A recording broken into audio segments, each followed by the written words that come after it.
तो जय हिंद बच्चों, अगेन। और आज ऑन डिमांड मैं तुम्हें एपी और जीपी पढ़ाऊंगा। ठीक है।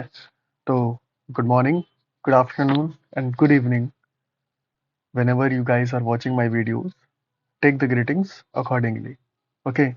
तो हम फिर से वही बिना ज़्यादा बात किए सीधा जम करते हैं अपने आज के टॉपिक पे। And what is our topic today is AP and GP. ठीक है। ये एपी और जीपी पढ़ने से पहले ना, ये एपी और जीपी पढ़ने से पहले एक चीज है, एक नहीं दो चीज है जिसे हम पहले समझना पड़ेगा। देखो, अब मैं आऊं और एपी जीपी का सीधा फॉर्मूला बता दूं, जनरल टर्म का फॉर्मूला बता दूं, वो तो सब कर सकते हैं, वो तो बुक में भी दिया हुआ है, तुम खुद से भी पढ़ सकते हो। ठीक है। बट हम बेसिक से पढ़ेंगे ताकि वो चीजें तुम्हारे दिमाग में बैठ जाए। ठीक है। वो चीजें तुम्हारे दिमाग में बैठ जाए। तो वो चीजें तुम्हारे दिमाग में बैठेंगी कैसे? वो बैठेंगी ऐसे कि आज मैं तुम्हें दो चीजें बहुत बेसिक्स पढ़ाऊंगा। ठीक है। वो क्या है? वो है, सबसे पहली चीज एक है जो, वो है सीक्वेंस, और दूसरा है सीरीज। सीक्वेंस और series, these are the two important and very basic thing, जो कि शायद तुम में से कुछ लोगों को नहीं भी पता होंगे, कुछ को पता भी होंगी। ठीक है। तो दोनों लोग सुनो, जिसको पता है वो भी, जिसको नहीं पता है वो भी। सीक्वेंस क्या होता है? ठीक है। एपी और जीपी को पढ़ने के लिए, समझने के लिए सबसे जरूरी चीज है ये दोनों। ठीक है। Very important. तो सीक्वेंस क्या होता है, चलो लिखता हूं मैं।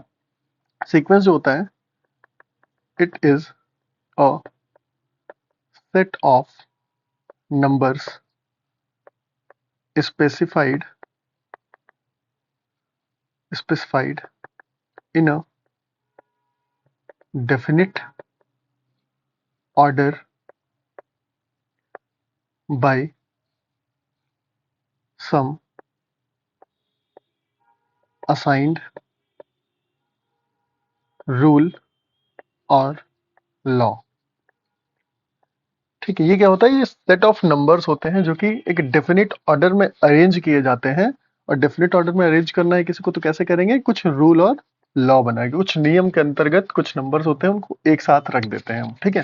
This is sequence. For example, जैसे कि मैं फॉर एग्जाम्पल लिखूं तो, जैसे 2, 7, 12, 17।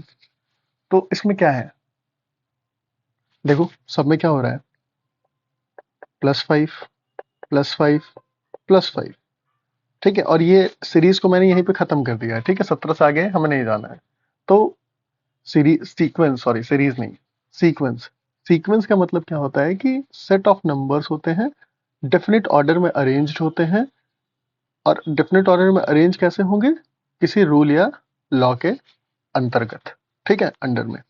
तो ये एक रूल हो गया कि 5 प्लस करना है भैया सब में। आगे वाला नंबर लाने के लिए 5 प्लस कर दीजिए पीछे वाले में, तो आ जाएगा। ठीक है। तो इसको सीक्वेंस कहते हैं। ठीक। एक और एग्जांपल लिखता हूं, जैसे कि 35, 30, 25, 20, ऐसे ही करते करते डॉट डॉट डॉट डॉट, कभी जीरो भी होगा, फिर उसके बाद -5, -10, ऐसा चलेगा। तो यहाँ क्या हो रहा है? यहाँ देखो, -5 हो रहा है। तो इस बार रूल या ऑर्डर क्या है हमारा? रूल या लॉ क्या कहता है कि आगे वाला नंबर लाने के लिए जो पहले वाला नंबर है उसमें से 5 को माइनस कर देते। तो 35 माइनस 5 करेंगे तो 30, 30 माइनस 5 करेंगे तो 5। ऐसे ही करते करते चल रहे हैं हम। तो यहाँ पे देखो, मैंने डॉट डॉट डॉट लगा रखा है और यहाँ पे खत्म हो गया था। तो जहाँ डेफिनिट हो, मतलब कि तुम गिन सकते हो नंबर ऑफ टर्म्स को, वो फाइनाइट सीक्वेंस होता है। ठीक है। वो फाइनाइट सीक्वेंस होता है। और जहाँ इनफाइनाइट तक जा रहे हो, वो इनफाइनाइट सीक्वेंस होता है। ठीक है। बहुत बेसिक्स लग रहा होगा ना, लेकिन अभी इस एपीजीपी टॉपिक को धुआं कर देंगे। ठीक है। कुछ भी नहीं बचेगा कंसेप्ट में। ठीक। सीरीज क्या होता है? सीक्वेंस समझ में आ गया होगा सबको। सीरीज क्या होता है? सीरीज क्या होता है, लिखते हैं इसको भी। ठीक है। पहले मैं बाउंड्री बना देता हूँ जरा, अपनी अपनी हद में रहे लोग। ठीक है। आ जाओ, क्या ये पेन दिखेगा? हाँ। देखो, सीरीज क्या होता है? सीरीज होता है, लिखता हूं, it is a definite, sorry, it is it is defined as the sum of the terms of a sequence. समझ में आ गया होगा, चाहिए थोड़ा सा हॉर्न की साउंड्स को इग्नोर करना, ठीक है गाइस। ओके, तो सीरीज क्या होता है? It is defined as the sum of the terms of a sequence. समझ में आ गया होगा तुम्हें इस लाइन से कि सीक्वेंस के जो टर्म्स है ना उन्हीं को जोड़ दो। सीक्वेंस में जो थे उनको हमने जोड़ा नहीं था, सिर्फ कॉमा से अलग किया था, देखो है ना, कॉमा से अलग किया है ना। लेकिन वही सीरीज में क्या हो जाएगा, सीक्वेंस ही रहेगा, बस उन्हें हमें जोड़ देना है। तो जैसे सेम एग्जांपल ले लो, क्या हो जाएगा, यही 2 7 12 17, बस कॉमा की जगह क्या आ जाएगा, प्लस आ जाएगा, क्योंकि सीक्वेंस तो सिर्फ एक पैटर्न में अरेंज होते हैं वो, लेकिन सीरीज में उन्हीं को हम जोड़ देते हैं तो वो सीरीज बन जाते हैं। सीक्वेंस के नंबर्स को जोड़ दो तो सीरीज बन जाते हैं, ठीक है। सीरीज में से प्लस का साइन हटा के कॉमा लगा दो तो वो सीक्वेंस बन जाते हैं, ठीक है। तो sequence and series are very important, और यहीं से फिर एपी समझ में आएगा। एक और एग्जांपल लिखूं, देखो 22 plus 18 plus 14 plus 10 plus 6 plus dot dot dot. ये देखो, ये फाइनाइट है और ये इनफाइनाइट वाला है। देखो यहाँ भी एक पर्टिकुलर पैटर्न फॉलो हो रहा है। 2 में +5 किए, 7 में +5 किए, 12 में +5 किए। इसमें क्या हो रहा है बताओ, 22 में से -4 हो रहा है, 18 में से -4 हो रहा है, 14 में से -4 हो रहा है। समझ रहे हो? तो इस तरीके से, so this is the concept of sequence and series. And अब हमारा टॉपिक शुरू होगा, that is what, AP and GP. AP and GP, और इस एपी एंड जीपी में से भी सबसे पहले हम क्या पढ़ेंगे, हम पढ़ेंगे एपी को, ठीक है। तो एपी क्या होता है सर, आ जाओ। एपी क्या होता है, एपी की बात करते हैं। व्हाट इज एपी, ठीक है। तो एपी क्या होता है, एपी को मैं डिफाइन करता हूं, चलो लिखता हूं कि एपी क्या होता है। It is a sequence, it is a sequence in which its term are its terms are increasing or decreasing, sorry, increasing or decreasing continuously, ठीक है, by the same number, same number। तो AP क्या होता है, AP series नहीं है, AP is a sequence, ठीक है। सीरीज और सीक्वेंस में तुम्हें डिफरेंस मैंने बता के लाया है अच्छे से, ठीक है। तो एपी सीरीज नहीं है, क्या है, सीक्वेंस है। सीक्वेंस में प्लस का साइन नहीं होता, सीरीज में प्लस का साइन होता है, ठीक है। तो एपी में भी प्लस का साइन नहीं मिलेगा, ठीक। तो एपी क्या होता है, AP is a sequence in which it terms are increasing और decreasing continuously by the same number. जैसे एक एग्जांपल लिखता हूं, आ जाओ। जैसे कि मैं क्या लिख दूं, चलो वही ले लेता हूं, 2 7 12 17, ठीक है। तो ये क्या है, इसमें एपी, ये एपी है। क्यों है एपी, ये क्या हो रहा है यार, हाँ, क्यों है एपी, क्योंकि +5 हो रहा है, +5 हो रहा है, +5 हो रहा है। यही तो बोला था कि जो इसके टर्म्स होते हैं वो इंक्रीज होते हैं या डिक्रीज होते हैं। अब इसको मैं उल्टा लिख दूं तो 17 12 7 2, तो माइनस होने लगे, हाँ माइनस होने लगे। तो कोई भी सीक्वेंस जिसके टर्म्स बढ़े या घटे बाई सेम नंबर, वो सेम नंबर क्या है, 5 है, 5 है, ठीक है। और इसी सेम नंबर जिससे घटते या बढ़ते हैं उन्हें हम क्या कहते हैं, उन्हें हम कहते हैं कॉमन डिफरेंस। उन्हें हम क्या कहते हैं, कॉमन डिफरेंस कहते हैं, ठीक है।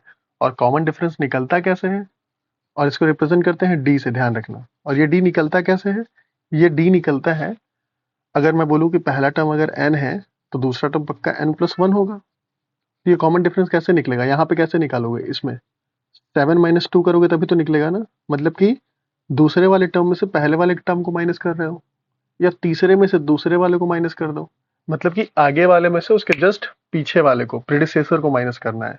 ठीक है, तो this n is predecessor of n+1, तो n+1 में से माइनस करेंगे n को।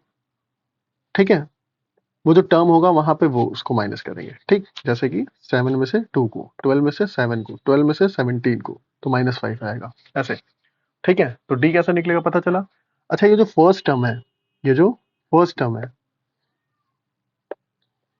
ये जो फर्स्ट टर्म दिख रहा है, इस फर्स्ट टर्म को हम ए से रिप्रेजेंट करते हैं, ध्यान रखना, और कॉमन डिफरेंस को डी से, और नंबर ऑफ टर्म्स जो होते हैं ना उनको एन से। तो एक फॉर्मूला बनता है कि, किस पेन से लिखूं, व्हाइट से लिखता हूँ। ठीक है, व्हाइट ज्यादा अच्छा दिख रहा है। तो जनरल टर्म का फॉर्मूला क्या बनता है सर इसके, जनरल टर्म का फॉर्मूला, तो ऐसे लिखूं मैं, अगर कि general term of an AP, या इसको nth टर्म भी बोलते हैं, nth टर्म, तो अब सभी को फॉर्मूला पता होगा। ठीक है, लेकिन कई लोगों को ये सीक्वेंस एंड सीरीज का कॉन्सेप्ट नहीं पता होगा। ठीक है, तो ये फंडा बहुत जरूरी था। ठीक, अब मजा आएगा और पढ़ने में। ठीक, आई गारंटी कि पूरा एपी जीपी खत्म हो जाएगा, धुआं की तरह उड़ जाएगा। ठीक है, बस ध्यान से पढ़ो। तो nth टर्म का फॉर्मूला क्या होगा, टीएन, टीएन का मतलब बस जनरल टर्म होता है, बस एक रिप्रेजेंटेशन बना रहे हैं। ठीक, T n is equal to a plus n-1 डी। अब ये फॉर्मूला कहाँ से आया मैं ये भी समझा सकता हूँ, लेकिन चूंकि तुम्हारा बोर्ड है कुछ ही दिन बाद, तो इतना डीप नहीं जा रहे हैं। ठीक, ये फॉर्मूला याद रखना है, जहां पे ए क्या है, फर्स्ट टर्म है, लिख देता हूँ। अच्छा, ए क्या है, फर्स्ट टर्म है, एन क्या है, नंबर ऑफ टर्म्स की बात करेगा ये। ठीक है, कितने नंबर ऑफ टर्म्स की बात करनी है हमें वो। डी क्या है, कॉमन डिफरेंस, कितने, किस नंबर से हमारा जो सीक्वेंस है वो डिफर कर रहा है, इंक्रीज या डिक्रीज हो रहा है। ठीक है, तो वो होता है कॉमन डिफरेंस। कोई दिक्कत नहीं, आगे आ जाओ। अच्छा, कोई सीरीज बनेगा तो कैसे बनेगा इस अकॉर्डिंग, तो पहला टर्म ए होता है, तो पहला टर्म उस सीरीज का ए होगा। ठीक है, दूसरा टर्म कॉमन डिफरेंस से बढ़ जाएगा, मतलब कि कॉमन डिफरेंस से बढ़ जाएगा या घट जाएगा। तो कॉमन डिफरेंस अगर डी है तो दूसरा टर्म क्या होगा, आगे दिखेगा नहीं तो पेन चेंज करते हैं। दूसरा टर्म क्या होगा, ए प्लस डी, ए प्लस डी होगा। तीसरा टर्म क्या होगा, ए प्लस 2d होगा। चौथा टर्म क्या होगा, ए प्लस 3d होगा। समझ रहे हो, हाँ, जो जो सा टर्म है ये थर्ड टर्म था ना, तो डी को उससे कम से मल्टीप्लाई करके प्लस करना है फर्स्ट टर्म में। ठीक है, समझ में आई बात कुछ। ओके, तो आगे चलें, चलो एक एग्जाम्पल करते हैं। एग्जाम्पल, एग्जाम्पल क्या है, बोला है फर्स्ट 4 टर्म फाइंड करिए, अगर अगर ए की वैल्यू 10 है, ये दिया हुआ है क्वेश्चन में। ठीक है, और डी की वैल्यू -3 है, ऐसे क्वेश्चन आ सकते हैं। ठीक,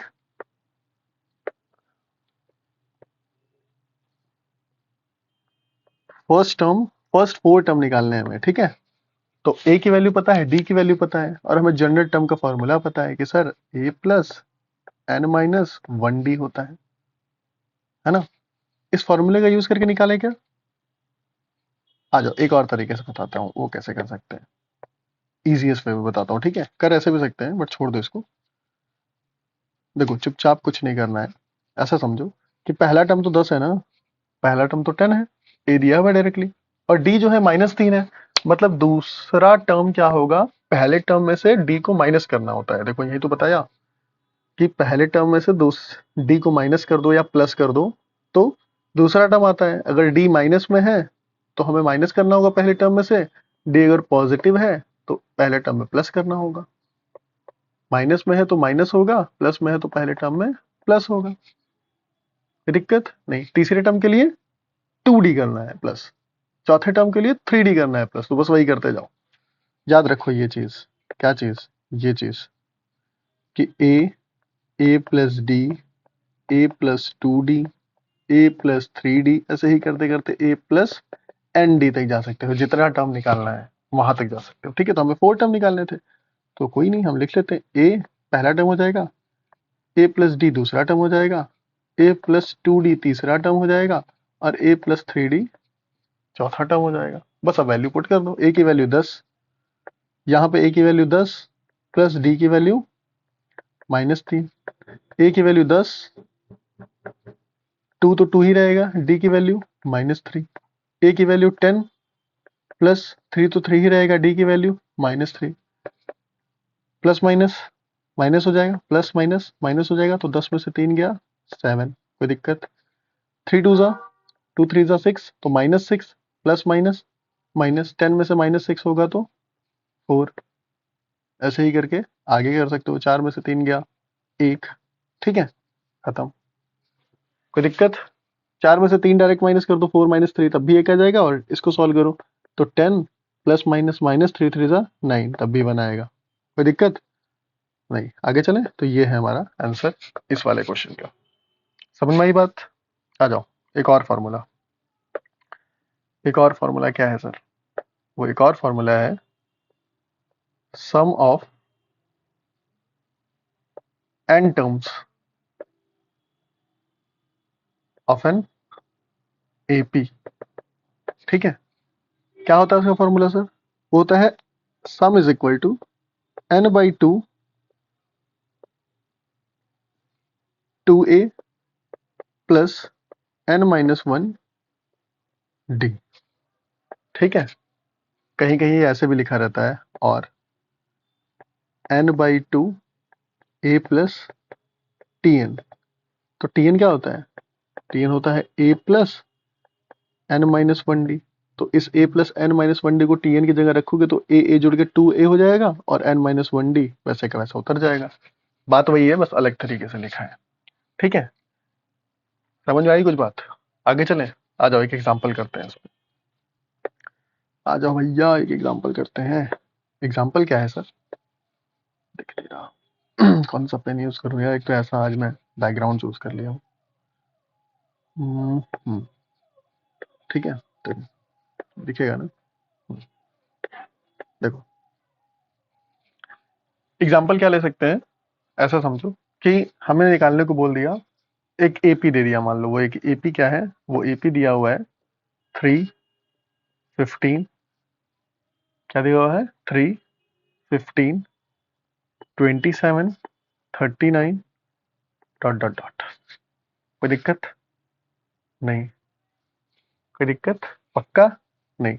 आ जाओ, तो एपी है तो पक्का कॉमन डिफरेंस होगा, तो जो जो तुम निकाल सकते हो पहले वो निकाल लो। क्या दिया हुआ है? ए की वैल्यू दी हुई है 3, फर्स्ट टर्म 3 है ना, कॉमन डिफरेंस कितना होगा? 15 माइनस 3 करो कितना होगा? 12। अच्छा, 27 माइनस 15 भी करोगे तब भी 12, तो डी 12। ए पता है, डी पता है, बोला क्या है कि सम ऑफ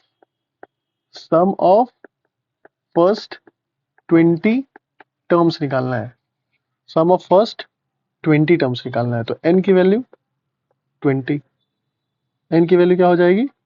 20 हो जाएगी। तो वैल्यू पुट कर लो। अब ए पता है, डी पता है, एन पता है, सम निकालना है, सम का फॉर्मूला ये होता है, कुछ नहीं करना, वैल्यू पुट करना है बस। करें? आ जाओ, तो इसी में पुट कर रहा हूँ ना, इस फॉर्मूले में ये वैल्यूज पुट कर रहा हूँ। तो n की वैल्यू 20/2, 2 a की वैल्यू 3 प्लस n की वैल्यू अगेन 20 माइनस 1, d की वैल्यू 12। कोई दिक्कत नहीं? सॉल्व करूँ, 2 से 10 बार में कट जाएगा ये, 3 2 जा 6 होता है, यहाँ 6 लिख दे डायरेक्ट, तो कोई दिक्कत नहीं। प्लस 20 माइनस 1 इज 19, और 19 को मल्टीप्लाई करना होगा 12 से, तो 19 को 12 में मल्टीप्लाई करो कितना होगा? जल्दी बताओ। 9 2 जा 18, 2 2 8 होगा, हाँ 2 2 8 होगा, ठीक है। अब ये 3 2 जा 6 अंदर था बचा हुआ, और बाहर 10 था, तो 2 2 8 में 6 प्लस करो कितना हो जाएगा? जल्दी करो, 234 इंटू 10 कितना आ गया? 2340 इज द आंसर।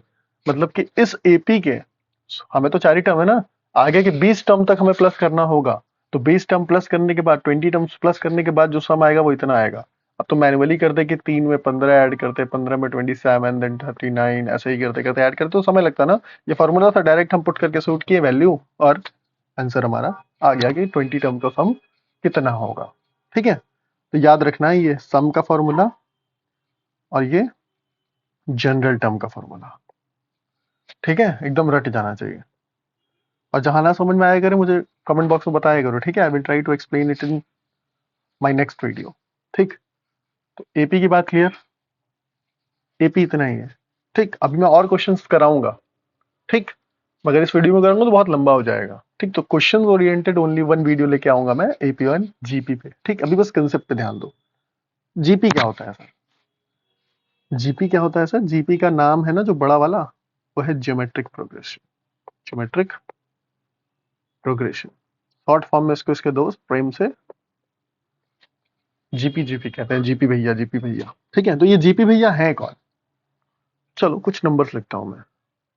1, 3, 9, 27। दिख रहा है ना? कहाँ चला जा रहा है भाई बार बार? दिख रहा है ना नंबर? चेंज कर लेता हूँ, थोड़ा सा ऑड लग रहा है ये। हम्म, देखो लिखता हूँ 1, 3, 9, 27, 81। ठीक है, ध्यान से देखो क्या हो रहा है इसमें। 1+2 हो रहा है। एपी के पॉइंट ऑफ व्यू से देखो, अभी तक एपी ही पढ़े हो ना, तो 1+2 3 होगा, 3+6 होगा। तो कुछ यहाँ कंसेप्ट बना नहीं है ना, कुछ पैटर्न फॉलो नहीं हुआ। क्योंकि सेम होना चाहिए एपी के केस में, तो जितने से बढ़ रहा है उतने से ही हर टर्म बढ़े। तो ये तो बात हमारी नहीं बनी। अब देखो, सेकेंड टर्म को अगर फर्स्ट से मैं डिवाइड करूं, इस टर्म को फर्स्ट से टर्म से डिवाइड करूं, इसके जस्ट पीछे वाले से, तो 3 को अगर मैं 1 से डिवाइड करता हूं तो कितना आएगा? 3 आएगा। 9 को अगर 3 से मैं डिवाइड करूं तो 3 आएगा। अरे वाह, कुछ तो बना सर। 27/9 करूं तो 3 आएगा। वाह, मतलब कि ये जो सीरीज है ना, सीरीज नहीं सीक्वेंस है। सीरीज में प्लस का साइन आ जाता है बीच में, ठीक है। कंफ्यूज नहीं होना, देखो मेरे मुंह से भी निकल जा रहा है। ठीक, तो ये जो सीक्वेंस है इसमें कैसे इंक्रीमेंट हो रहा है? 3 से मल्टीप्लाई होके, 3 से मल्टीप्लाई होके, ऐसे बोलो कि सेकेंड टर्म को हम जब फर्स्ट टर्म से हम डिवाइड कर रहे हैं तो जो रेशियो आ रहा है वो कॉमन है हर चीज के लिए, हर जगह। तो ये जो 3 है ना, इसको हम क्या नाम देते हैं पता है? Common ratio. Common ratio. 1 into 3 3, 3 into 3 9, 9 into 3 27, 27 into 3 81, 81 into 3 करोगे तो आगे कहा जाएगा। ठीक है, बट यहीं तक है। समझ में आया? जीपी कैसे बढ़ता है? अच्छा, जीपी का ये कॉमन रेशियो निकालने के लिए क्या लिख सकते हैं? T n plus 1/Tn। ऐसे ही तो निकलेगा कि एक आगे वाले से उसके एक पीछे वाले को डिवाइड कर दो, आ जाएगा कॉमन रेशियो। कॉमन रेशियो को हम रिप्रेजेंट करते हैं आर से, ध्यान देना। ठीक है, तो अगर डिफाइन करना हो, क्या करना हो? अगर डिफाइन करना हो common ratio, I mean geometric progression, तो कैसे करेंगे? It is a sequence. ये क्या है? सीक्वेंस है in which the ratio of any term to its predecessor, predecessor means पीछे वाला, to its predecessor is always same, या कांस्टेंट भी बोल सकते हैं। कांस्टेंट है ना, देखो सब केस में तो 3 आ रहा है। आगे वाले को इसको प्रेडिसेसर से डिवाइड करो, आगे वाले को प्रेडिसेसर से डिवाइड करो, इसको पीछे वाले से डिवाइड करो, तो कॉमन रेशियो टर्म आ रहा है और इसी को कॉमन रेशियो कहते हैं। ठीक है, तो इसका स्टैंडर्ड फॉर्म क्या होता है? जैसे एपी में देखो बताया था ना स्टैंडर्ड फॉर्म की, कहा गया? हाँ, ये a+d, a+2d, a+3d। यहाँ पे कैसे बनता है? यहाँ पे स्टैंडर्ड फॉर्म क्या होता है? ये स्टैंडर्ड फॉर्म होता है जीपी का कुछ ऐसा, a ar समझे, dot dot dot ar³ ar⁴ ऐसे चलता चला जाएगा। ठीक है, इसमें जो फॉर्मूला हमें पढ़ना है वो क्या है? The nth term of GP, nth term of GP. nth term मतलब वही जनरल टर्म, तो वही टीएन। क्या होगा इसके लिए? TN ar⁴n−1। फॉर्मूला याद रखना है भाई, फॉर्मूला भूलना नहीं, गलती से भूल नहीं जाना रे। ठीक, Tn is equal to ar⁴n−1, where a is first term, अभी ये तो सबको पलट क्या होगा, r is common ratio, n is number of terms and 1 is 1। ठीक है, कोई दिक्कत? आओ एक एग्जांपल करते हैं। मैंने लिखा 4, 16, 36, 14।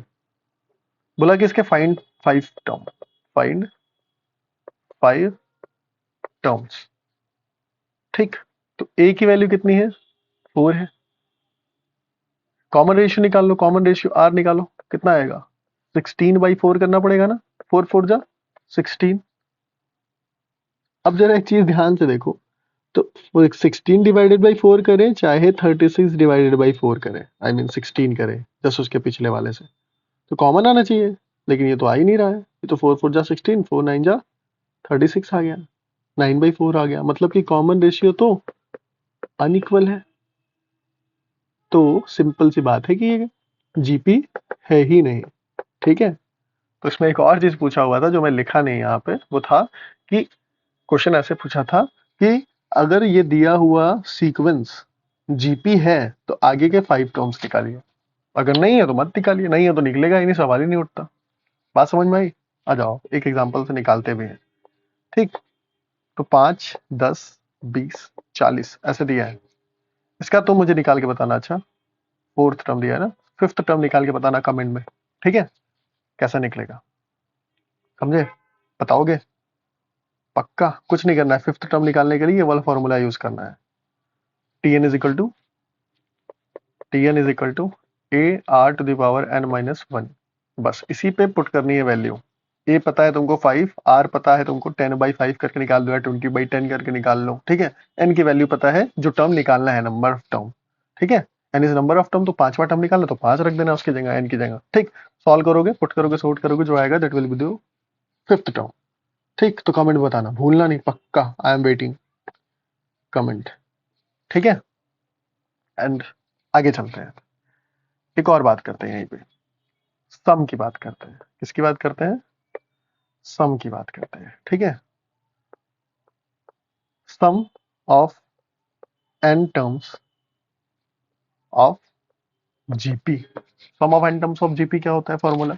देखो फॉर्मूला कहाँ से आया ना, मैं ये भी बता सकता हूँ, लेकिन वही बात कि तुम्हारा 4 या 10 मार्च को एग्जाम है, तो इसलिए थोड़ा सा प्रॉब्लम है। ठीक है, वरना पूरा मैं एकदम डीप तुम्हें एकदम घुसा दूं इसके कंसेप्ट में।